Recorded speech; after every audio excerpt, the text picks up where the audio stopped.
તો આપ પણ આતુર બન્યા હશો કે આખરે અત્યારે દ્વારકાનો માહોલ કેવો છે। મારા સહયોગી જિજ્ઞાસા વધુ વિગતે વાત કરવા જોડાઈ ગયા છે। જિજ્ઞાસા, કૃષ્ણ જન્મોત્સવનો જો ઉત્સવ હોય અને દ્વારકા નગરીમાં જય કનૈયા લાલ કી ના સંભળાતું હોય તો પછી કહેવું શું? કેવો માહોલ છે આપની આસપાસ જિજ્ઞાસા?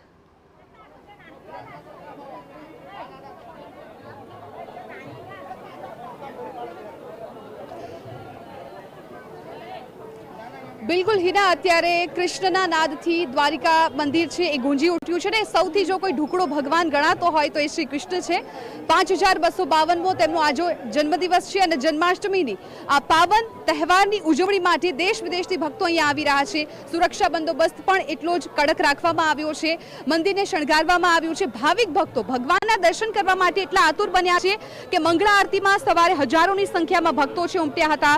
ખાસ તો આજના દિવસે ખુલ્લા પડદે ભગવાનનો જે સ્નાન અભિષેક કરવામાં આવતો હોય છે એનું વિશેષ મહત્વ રહેલું છે અને એમાં પણ મોટી સંખ્યામાં ભક્તો જોવા મળ્યા હતા।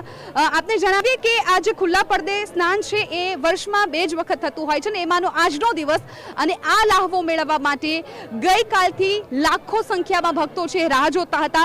એક વખત આ દ્વારિકાધીશના રાજાધિરાજના દર્શન થઈ જાય, એક વખત તેમની આ ક્ષણની પ્રાપ્તિ થઈ જાય ભક્તોને, તે માટે તેઓ આતુર બન્યા હતા। હજુ જો આગામી જે કાર્યક્રમો છે તેની જો અહીં વાત કરીએ તો ગ્વાલભોગ બાકી છે, રાજભોગ, મંદિરનું જે અનુસર છે, ઉત્થાપન દર્શન, સંધ્યા ભોગ, એટલે આજના દિવસના કુલ અલગ અલગ 11 ભોગ થતા હોય છે। 4 આરતી થતી હોય છે ને એક જ્યારે રાત્રે ભગવાનનો જન્મ થશે ત્યારે વિશેષ આરતી કરવામાં આવશે।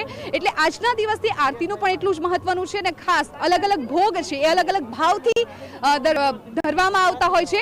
એટલે જ્યારે દ્વારિકાના ધીશનો જન્મદિવસ હોય, જન્માષ્ટમી હોય ત્યારે સ્વાભાવિકપણે ભક્તોમાં ઉત્સાહ હોય છે। ભજન મંડળીઓ છે અત્યારે કીર્તનો ગાઈ રહ્યા છે, લોકો ધૂન બોલાવી રહ્યા છે।